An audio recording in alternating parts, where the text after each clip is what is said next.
análisis de los tipos criminales y degenerados, de modo tal que devinieron en la creación de ramas especializadas como la frenología o la teratología, las cuales dedicaron sus esfuerzos a encontrar las características físicas y fisiológicas que determinaban a sus representantes.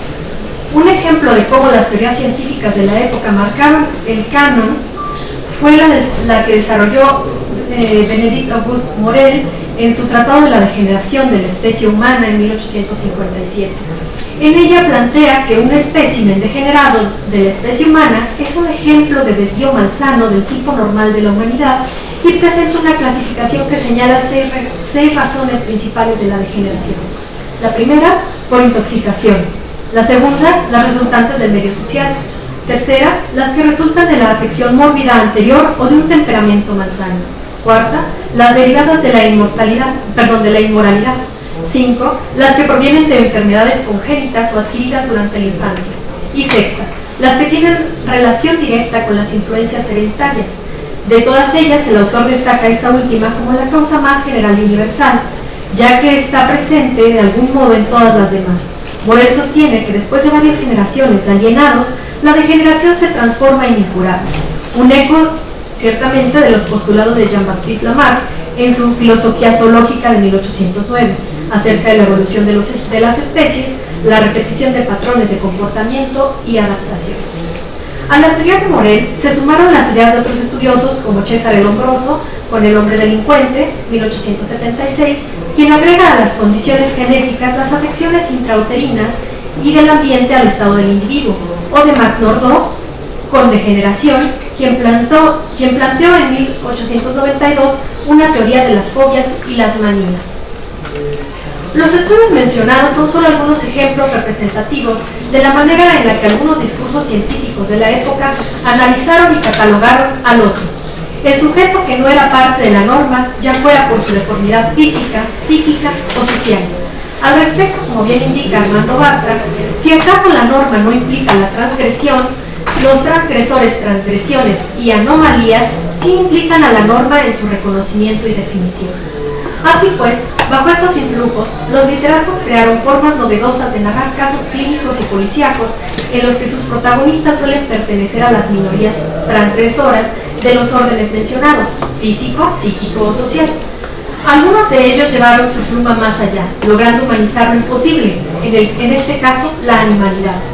En una época de razón y progreso, es decir, buscaron mostrar la otra cara de la norma, el otro, al que el ser humano se enfrenta en los textos, es el nombrado salvaje en la teoría de Roger Bacon, y el monstruo de la antigüedad estudiado desde la ontología teratológica, cuya función es reafirmar la norma, la esencia del individuo y en el mundo occidental su identidad europea. Del amplio espectro que representan los estudios de la teratología, el presente estudio se centrará en los discursos que en torno a estas figuras subyacen en estos tres relatos decimonónicos, particularmente y muy pertinente para la frenología, en los que se representa este complejo problema por medio de los animales más cercanos al hombre, del orden de los primates y los antropoides, los grandes simios. El primer caso al que me referiré es el relato de Asesinatos en la calle Morgue de Edgar Allan Poe, aparecido en Graham's Magazine en abril de 1841. Texto en el que se narra un doble asesinato que resulta extremadamente brutal, inexplicable e inabarcable por la razón, incluso para el ojo más educado. El narrador inicia su historia con una disquisición sobre las capacidades analíticas y pretende sustentar sus afirmaciones con una anécdota que sigue los pasos del detective Auguste Dupin, precursor de Sherlock Holmes y de su método de investigación de corte racionalista, que al enterarse de los extraños asesinatos, se documenta ampliamente por medio de la prensa y así, en compañía del narrador, comienza su propia pesquisa del asesino, por el simple placer de que sus razonamientos los lleven en la búsqueda de la verdad. El detective francés descubre que el asesino es un orangután y todo su razonamiento al respecto del otro se agolpa en un santiamén. En un principio, la brutalidad del crimen y la fuerza requerida para mutilar los cuerpos llevan a pensar a los testigos en un obrero con una fuerza superdesarrollada por el trabajo. La agilidad para subir a la ventana debería ser la de un marinero, pero la brutalidad de los actos hace increíble el hecho de que otro ser humano lo realizara. De igual forma, nadie identifica el idioma del asesino. Aquella bestial voz emitida desde la habitación hace pensar a todos que se trata de un extranjero. Un italiano, un inglés, un español, un holandés y un francés han tratado de describirla, y cada uno de ellos se ha referido a una voz extranjera. Cada uno de ellos está seguro de que no se trata de la voz de un compatriota. Cada uno vincula no a la voz de una persona perteneciente a una nación cuyo idioma conoce, sino a la inversa. Pero finalmente ninguno reconoció las palabras alguna. Por lo tanto, la relación final es con los negros o con los chinos, que prontamente quedan descartados por no representar una población abundante en el país. No, el cuento no se relaciona con mexicanos, solo con negros y chinos. Esta serie de argumentos son los que producen en el lector no tan solo un determinado efecto de verosimilitud, sino también funcionan mediante una lógica interna. Por lo cual, nombra este tipo de cuentos historias de raciocinio, evidenciando así el uso instrumental del concepto razón. Su pensamiento es una fusión entre razón e imaginación, deudora de las ideas de Pascal, como indica Ferrus. De esta manera, Dupin, además de basarse en razonamientos lógicos, hace uso de su intuición para desentrañar los crímenes. Las nuevas pistas nos acercan al culpable, un mechón de pelo y las marcas en el cuello de una de las víctimas. Enseguida, Dupin, en ese afán de certeza científica, le da a leer al amigo una minuciosa descripción anatómica y descriptiva del gran orangután leonado de las islas de la India Oriental. La gigantesca estatura, que en realidad un orangután puede medir en promedio 1,75 y de manera extraordinaria 2 metros, o sea que no es gigante, la prodigiosa fuerza y agilidad, la terrible ferocidad y las tendencias imitativas de estos mamíferos, nos dice el escritor. Escrita por el biólogo, porque dice citarlo, Georges Cuvier, en su obra El reino animal, muy difundida en la época, a la que fue añadir tintes dramáticos al destacar e incluir cosas que no existen, como las características violentas de las que el original carece, y solo retoma el carácter imitativo y el poco intelecto de los orangutanes, dejando de lado la característica de docilidad que ciertamente añade Cuvier. Así pues, cuando Dupin lo descubre todo, le tiene una trampa al marinero dueño del orangután. Este les cuenta cómo el ciño escapó de su casa. Las implicaciones morales del acto son dejadas de lado. El que en un principio sería un crimen atroz, se convierte en un accidente ejecutado por un animal que por naturaleza es irracional, carente de lenguaje y violento. La descripción de las acciones del orangután, si bien podrían formar parte del catálogo de patologías desarrollado por Morel, es su descripción física la que delata su origen. Después de todo, la palabra orangután en su idioma original significa hombre de la selva. Un ser sin razón, que por imitar a su amo, huye con una navaja entre sus garras y comete un crimen. Un salvaje sin habla que, pese a ser más fuerte que un hombre, es dominado por el látigo que lo esclaviza. Esta historia delinea los límites del humano y al mismo tiempo, a través de los rasgos simiescos, asienta la descripción dos veces primitiva de los criminales. Al orangután, la subordinación racional y moral, al estar despojado de su libertad y de su voluntad para finalmente ser confinado a un zoológico, es lo que lo convierte en el otro. Ahora bien, en Isur de Leopoldo Lugones, publicado en el periódico en 1896 y después en su libro Las Fuerzas Secretas en 1910, un hombre narra la historia de cómo compró al chimpancé, llamado Isur, a un circo y cómo surgió en él la idea de enseñarle a hablar o recordarle cómo hacerlo. Nuestro narrador parte de la premisa de que los monos fueron hombres que por una u otra razón dejaron de hablar. El hecho produjo la atrofia de sus órganos de fonación y de los centros cerebrales del lenguaje. Debilitó casi hasta suprimir la relación entre unos y otros, fijando el idioma de la especie en el grito inarticulado, y el humano primitivo descendió a ser animal, nos dice. A lo anterior debemos sumar los intereses científicos de Lugones y su acercamiento a varias fuentes del momento, que con el tiempo fueron dejadas atrás y no ocuparon un lugar en la ciencia con prestigio del siglo pasado o de nuestro siglo. Dentro de estas corrientes están las ideas expuestas por Richard L. Gardner en su libro Gorilas y chimpancés y otros escritos donde planteaba la posibilidad fisiológica de que estos animales hablaran. Las de Florentino Ameghino pensador coetáneo de Lugones, quien hablaba sobre el origen del hombre, y finalmente las de Elena Blavatsky, teósofa creyente en la teoría regresiva de la integración-desintegración de la materia y en el mono antropoide como antepasado humano. El narrador decide comenzar su intento por enseñar, o mejor aún, hacer recordar al cuadrumano el habla, empresa facilitada por la docilidad e inteligencia del primate, pues cada vez que lo veía avanzar con las manos en la espalda para conservar el equilibrio y su aspecto de marinero borracho, la convicción de su humanidad detenida se vigorizaba. De igual forma, lo separa del loro capaz de articular palabras pese a su fisiología totalmente alejada a la humana, a pesar de tener un cerebro pequeño y no desarrollado.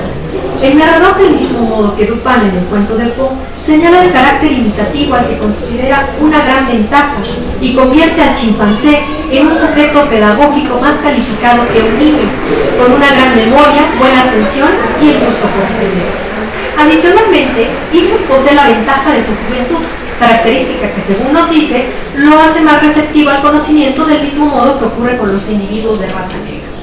Lugones humaniza al chimpancé al compararlo con el negro y luego con la gente sordomuda, humanos al fin, aunque sin los derechos ni la fisiología perfecta para la ciencia de la época.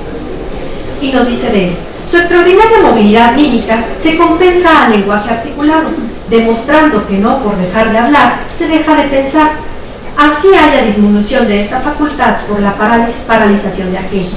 Después, otros caracteres más peculiares por ser más específicos: la diligencia en el trabajo, la fidelidad, el coraje, aumentados hasta la certidumbre, por estas dos condiciones cuya comunidad es verdaderamente reveladora: la facilidad para los ejercicios de equilibrio y la resistencia al mareo. Hasta ahí la cita. Bajo este proceso de aprendizaje se operó un cambio en el carácter del chimpancé.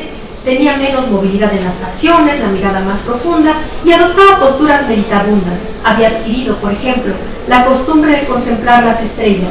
Su sensibilidad se desarrollaba igualmente. Íbasele notando una gran facilidad de lágrimas. El lenguaje humaniza al simio, al igual que en el caso del cuento de Poe.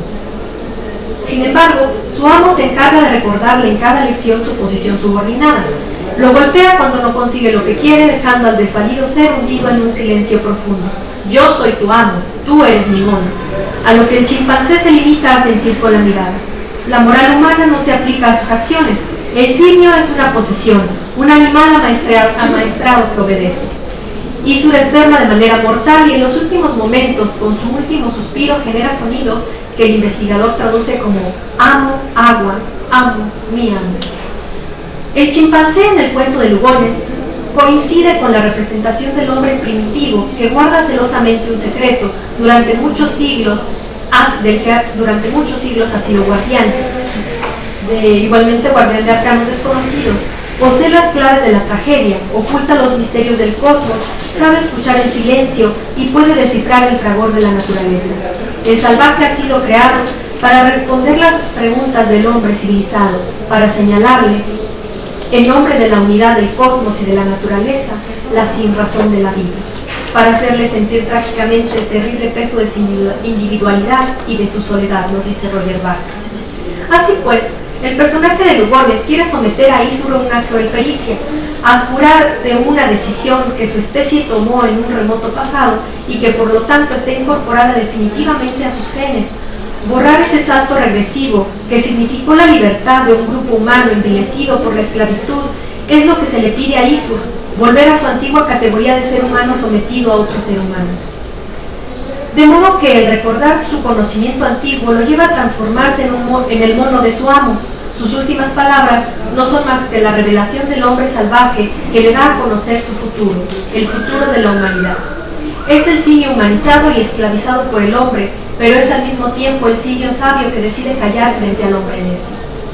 En el último relato, Un adulterio, perteneciente al libro de Ciro B. Ceballos, Un adulterio de 1903, se cuenta la historia de Rogelio Villamil, un joven libertino que tras contraer tisis o tuberculosis, por recomendación médica se retira a su casa de campo en donde conoce a una mujer, Geraldina Kersey, que tiene un extraño apego por el gorila que heredó de su marido muerto. Este, al igual que Isur, tiene un nombre, Jack. En sus visitas, Villamil encuentra a Jack en la penumbra, encaramado en un gran sillón de primorosa talla, pensativo, expectante, atribulado, mirando a la diva, a la mujer en arpocrática quietud. Atentamente, inefablemente, con toda la atonía de sus grandes pupilas dolorosas, estaba el gorila en la penumbra. Mientras Rogelio platica con Geraldina, ella humaniza en su relato al gorila y aseguraba no haber amado a nadie más que a Jack, su fiel amigo que la había salvado en un naufragio, su fiel amigo que la había acompañado en todas las desolaciones, su fiel amigo que había endulzado con su adicción todas sus amarguras, su fiel amigo que había llorado ingenuamente por todos sus desamparos, dice Villamil. A pesar de un lugar similar al del orangután de Po o al chimpancé de Lugones, Jack vive como un miembro humano de la familia. Tiene un lugar en el corazón de Geraldina y por ello Villamil entabla una lucha silenciosa con él, por ganar esa posición, pues ella no tenía para él las atenciones que al gorila dispensaba, no tenía para él las contemplaciones que su taciturno Jack le merecía. De modo que al verse pospuesto al animal, parecía como amigo, como varón, como amante.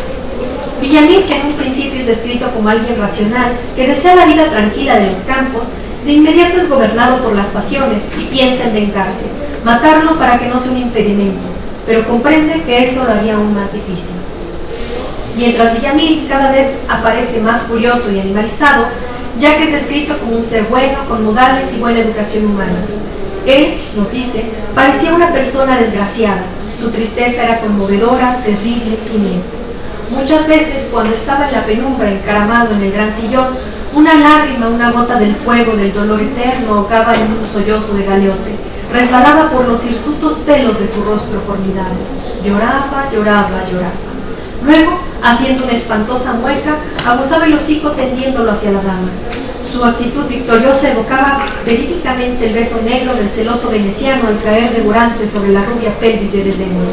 Geraldina, con su voz de plata, le llamaba: Jack, aquí. El gorila, dando un salto felino, caía junto a la hanoveriana e incontinente se apelotonaba en el suelo como un perro fiel lamiendo el tarso de los preciosos pies que suavemente lo golpeaban.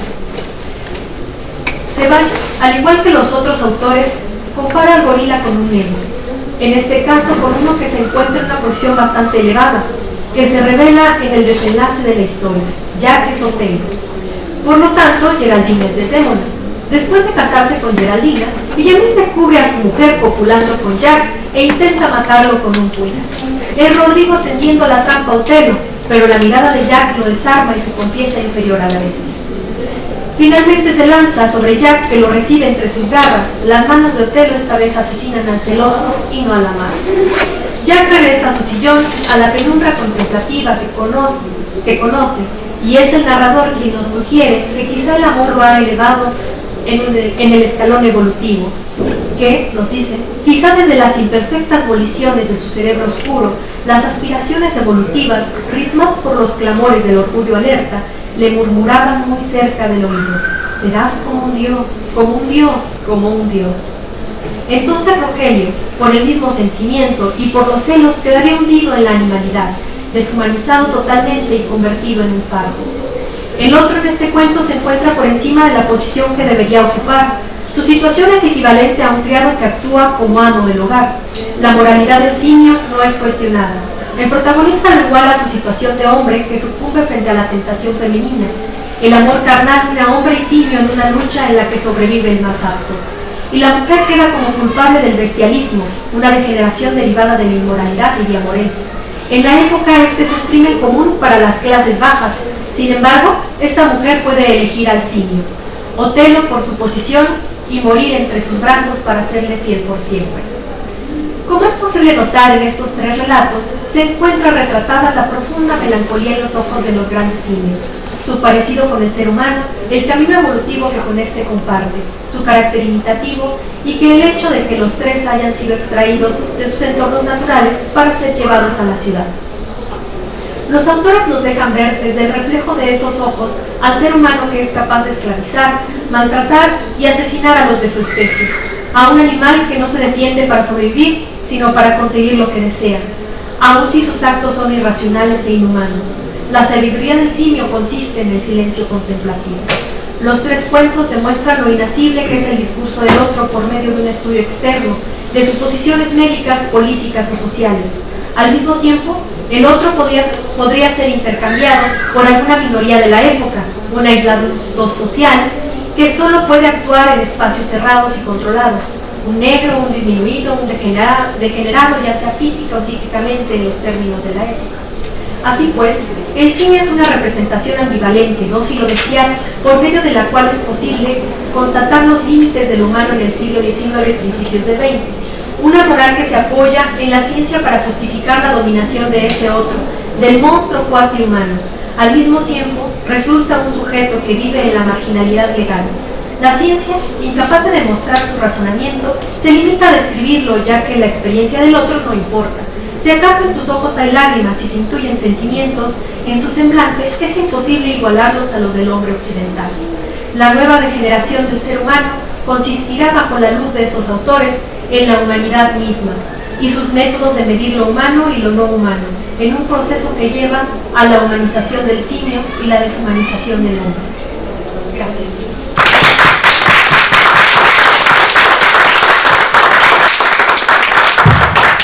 Nos damos por terminada la exposición en esta mesa. Les agradecemos mucho su presencia y los esperamos en la tarde y todavía alcanzamos a ver.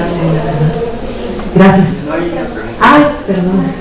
Sí, discúlpenme. Sí. ¿Tenemos alguna pregunta? Sí, listo. Gracias.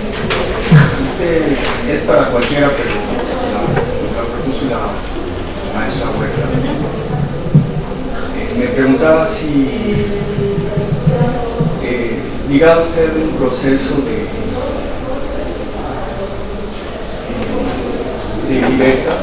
libertad con el discernimiento. Me pregunto si hay un proceso que me lleva desde el raciocinio, el discernimiento a la libertad. ¿Por qué se liga? ¿Y cuál es la libertad que se intuye, mientras que la otra línea es la ignorancia? ¿No? La ignorancia nos lleva incluso inconsciencia o la no... decía intemperancia e ignorancia.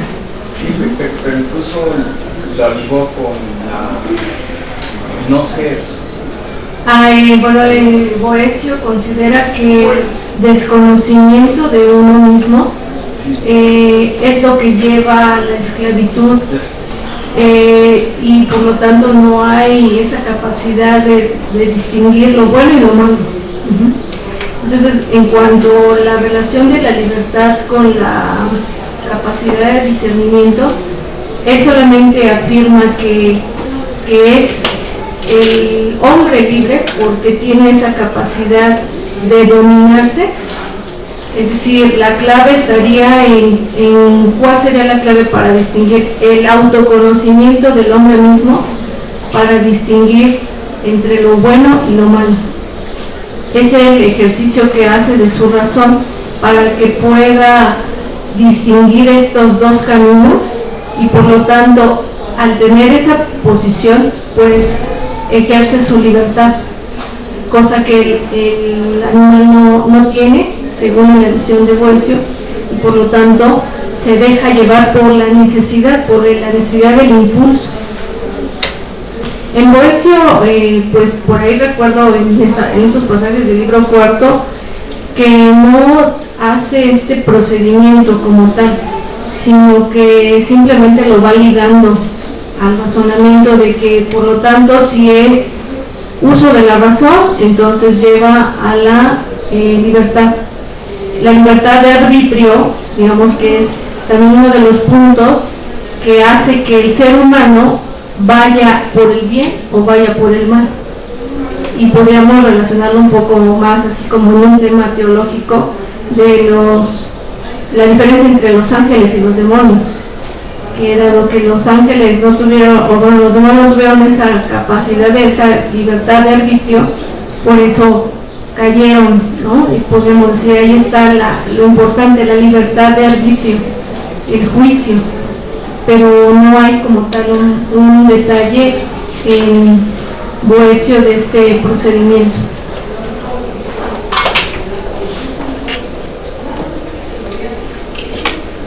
Tengo una pregunta.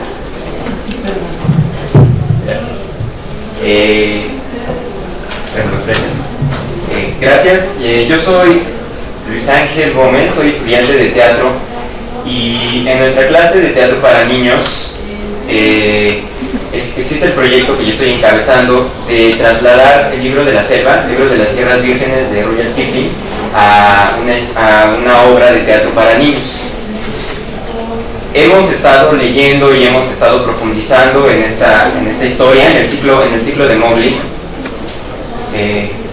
y me llama mucho la atención que estos relatos de niños que crecen entre los animales, como es precisamente el de Mowgli o el de Tarzán, que crece entre los simios, que es un estadounidense de Burroughs, causan mucha fascinación y curiosamente son presentados, bueno, Disney lo hizo, son presentados hacia un público infantil, como es el libro de la selva o como es esta película de Tarzán. Me pregunto cuál es ese motivo de la fascinación de nosotros por esta figura o por este arquetipo del niño salvaje o el hombre no civilizado que está entre este límite, entre el límite de los animales, que estos animales están